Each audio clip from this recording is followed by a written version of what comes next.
وعلى آلہ وصحبہ اجمعین وبعد۔ اسراء معراج، نبی کریم صلی اللہ علیہ وسلم اسراء اور معراج، آپ بیت المقدس کا اور اس کے بعد وہاں سے اللہ عز و جل نے آپ کو آسمانوں کی سیر کرائی، اور ساتوں آسمان آپ نے کیا، ساتوں آسمانوں کا۔ پھر وہاں آپ نے جنت اور جہنم کا مشاہدہ کیا۔ جنت اور جہنم میں کچھ باتیں آپ کے سامنے جنت کے بارے میں آئی ہیں، اور بھی انشاءاللہ بتاؤں گا۔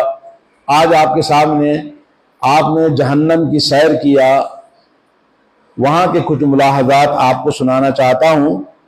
تو نبی کریم صلی اللہ علیہ وسلم فرماتے ہیں کہ جہنم کے پاس سے جب گزرے تو کچھ لوگوں کو دیکھا کہ وہ مردار گوشت کھا رہے ہیں، تازہ مردار گوشت کھا رہے ہیں۔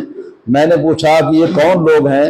تو جواب ملا، یہ وہ لوگ ہیں جو دنیا میں انسانوں کا گوشت کھایا کرتے تھے، یعنی غیبت کیا کرتے تھے۔ قرآن مجید میں اللہ نے فرمایا وَلَا يَغْتَبْ بَعْضُكُمْ بَعْضًا أَيُحِبُّ أَحَدُكُمْ أَن يَأْكُلَ لَحْمَ أَخِيهِ مَيْتًا فَكَرِهْتُمُوهُ، کوئی کسی کی غیبت نہ کرے، اور تم چاہتے ہو کہ اپنے مرے ہوئے بھائی کا گوشت کاٹ کاٹ کے کھائیں تازہ، فَكَرِهْتُمُوهُ ناپسند کرتے ہو، تو ایسے ہی عذاب ان کو جہنم میں اللہ تعالیٰ عطا کرے گا، جیسا کہ آپ نے سنا۔ اور آپ نے آگے اور دیکھا، جہنم میں ایک شخص کو دیکھا جو خود آگ جیسا بنا ہوا ہے، آگ جیسا گولا، ایک دم لال سرخ قسم کا جہنم کا گولا بنا ہوا ہے۔ آنکھیں ٹیڑھی اور ترچی ہیں، آنکھیں اس کی ٹیڑھی اور ترچی تھیں۔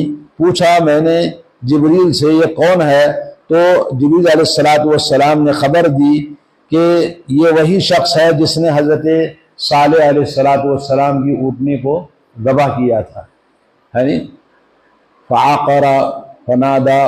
یعنی قرآن میں اللہ نے فرمایا سورہ شمس میں کہ قوم کا سب سے بدترین شخص جس نے حضرت صالح علیہ السلام کی اونٹنی کو ذبح کیا تھا، تو اس شخص کو جہنم میں نبی کریم صلی اللہ علیہ وسلم نے دیکھا جو حضرت صالح کی اونٹنی کو قتل کر ڈالا تھا۔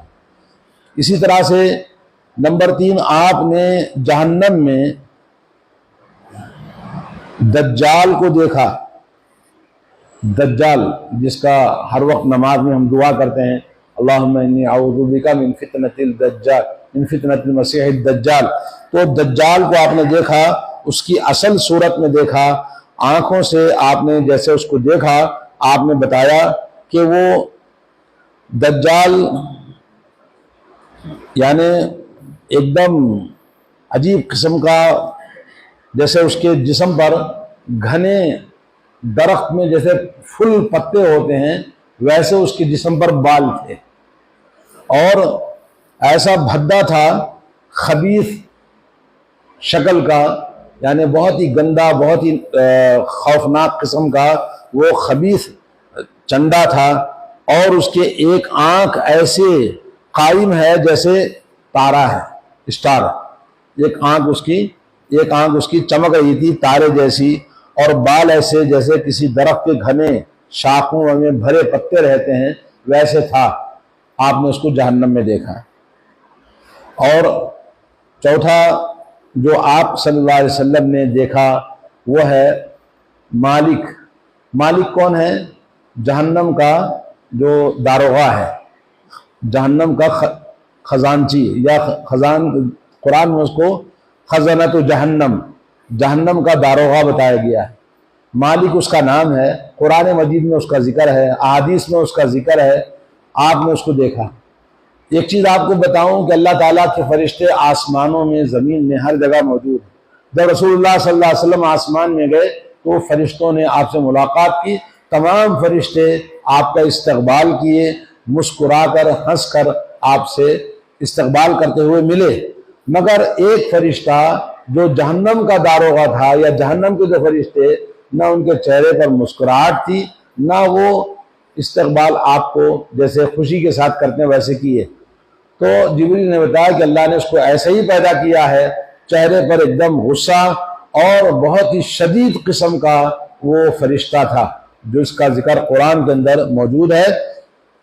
تو اس کا نام جہنم کا خازن، جہنم کا داروغہ ہے۔ اور دیکھا ان نشانیوں میں سے جو اللہ تعالیٰ نے آپ کو دکھایا۔ اور قرآن میں اللہ نے فرمایا سورہ زخرف آیت نمبر 77 میں، وَنَادَوْا يَا مَالِكُ لِيَقْضِيَ عَلَيْنَا رَبُّكَ، اس کا نام ہے وَنَادَوْا يَا مَالِكُ، اس کا نام مالک لے کر پکارے، ہے مالک، آواز دیں گے، بلائیں گے اس کو، بولے تمہارے رب کو ہماری درخواست کرو کہ ہمارا فیصلہ کر دے، ہم یہ عذاب برداشت نہیں کر سکتے۔ تو یہ جہنم کے لوگ اس سے درخواست کریں گے۔ اور اسی طرح سے دوسرے مقام پر سورہ غافر میں آیت نمبر 43 اللہ نے فرمایا وَقَالَ الَّذِينَ فِي النَّارِ لِخَزَنَةِ جَهَنَّمَ ادْعُوا رَبَّكُمْ يُخَفِّفْ عَنَّا يَوْمًا مِّنَ الْعَذَابِ، جہنم میں جو لوگ ہوں گے اس کے جو خازن ہیں، ان کے جو داروغہ ہیں جہنم کے، ان سے کہیں گے ادعوا ربکم، ذرا ہمارے لیے تم اپنے رب سے دعا کرو، یخفف عنا، ہم سے کم از کم ایک دن تو ہمیں مہلت دے دے، عذاب سے چھٹکارا دے دے، ایک دن تو ہمیں کم از کم چھٹکارا مل جائے اس عذاب سے۔ فرشتے جواب دیں گے اولم تک تأتیکم رسلکم بالبینات، کیا تمہارے پاس تمہارے پیغمبر اللہ تعالیٰ کا دین، اللہ کی واضح دلائل روشنی لے کر نہیں آئے؟ قالوا بلا، کہیں گے جی ضرور آئے تھے۔ قالوا فادعوا، فرشتے کہیں گے تم پکارتے رہو، دعا کرتے رہو، وابلہ کرتے رہو، وما دعاء الکافرین الا فی ضلال، ان کی پکار، ان کے کافروں کی دعا کرنا کوئی سنوائی نہیں ہوگی، نہ فرشتے ان کی باتوں کو سنیں گے، ان کی آہ و فغاں، ان کے چلانے کو، ان کی درخواست کرنے کو نہ فرشتے سنیں گے نہ کوئی اور سنے گا، ان کی آوازیں خالی درخواست کرتے رہیں گے۔ سورہ غافر آیت نمبر 50۔ کیونکہ دوسرے مقام پر اللہ نے فرمایا قال انکم ماکثون، تم اس جہنم میں ہمیشہ رہنے والے ہو۔ اور تمام فرشتے، جیسا کہ اللہ کے نبی صلی اللہ علیہ وسلم نے فرمایا، سب مسکرائے، لیکن وہ ایک فرشتہ جس کے چہرے پر کوئی مسکراہٹ نہیں، وہ بڑا شدید اللہ نے اس کو بنایا ہے۔ اور جیسے اللہ نے فرمایا قوا انفسکم واہلیکم نارا وقودها الناس والحجارہ، اپنے آپ کو، اپنے گھر والوں کو جہنم کی آگ سے بچا لو، اور وہ جہنم جس کا ایندھن انسان اور پتھر ہوں گے، اور علیہا ملائکۃ غلاظ شداد لا یعصون اللہ ما امرہم ویفعلون ما یؤمرون، اور جہنم کے اوپر ایسے داروغہ اللہ نے مقرر کریے فرشتوں کو، وہ فرشتے بڑے شدید ہیں، بڑے سخت ہیں، اللہ تعالیٰ کے حکم کو نافذ کرنے، عذاب دینے میں ذرا بھی ان کے اندر مہلت نہیں، ذرا بھی رحم دلی نہیں، ذرا بھی ان کے اندر کوئی مروت نہیں ہوگی، ملاحظہ نہیں ہوگا عذاب دینے میں، اتنے شدید ہوں گے۔ اور اسی طرح سے اللہ نے سورہ مدثر میں فرمایا وما جعلنا عدتهم الا فتنة للذین کفروا، سخر ایک جہنم کی وادی ہے، علیہا 19، اس کے اندر کتنے فرشتے ہیں؟ 19 فرشتے ہیں۔ وما جعلنا عدتهم الا فتنة للذین کفروا، یہ فرشتے جو شدید قسم کے اللہ نے جہنم پر مقرر کیا ہے، ان فرشتوں کو اللہ تعالیٰ نے فتنہ بنایا۔ کن کے لیے؟ جو سنتے ہیں کافر لوگ، کافروں کے لیے فتنہ ہے، لیکن ایمان والوں کے لیے یہ ایمان کو بڑھانے والی بات ہے، ان کا ایمان اور بڑھ جاتا ہے اللہ تعالیٰ کی جب باتیں سنتے ہیں۔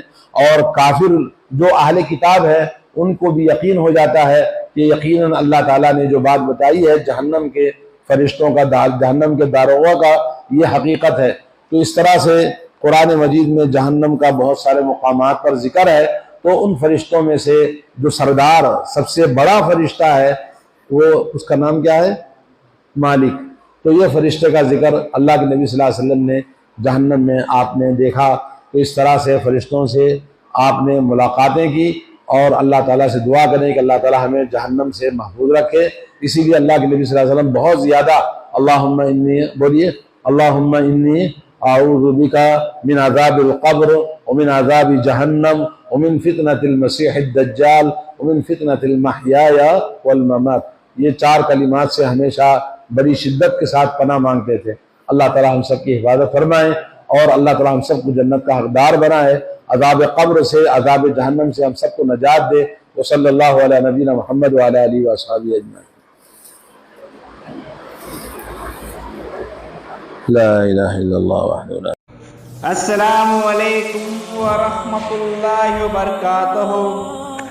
ناظرین اکرام، اسلامک ٹی وی اس چینل کو ابھی تک جنہوں نے سبسکرائب نہیں کیا ہے، برائے مہربانی اس چینل کو سبسکرائب ضرور کریں، اور ہر دن کی اپڈیٹ کے لیے اس کے ساتھ ہی ایک بیل، ایک گھنٹی کا نشان آئے گا، اسے آپ ضرور پریس کریں اور اسے دبا کر آپ ہمارے ساتھ تعاون فرمائیں۔ جزاک اللہ خیر۔ السلام علیکم ورحمۃ اللہ وبرکاتہ۔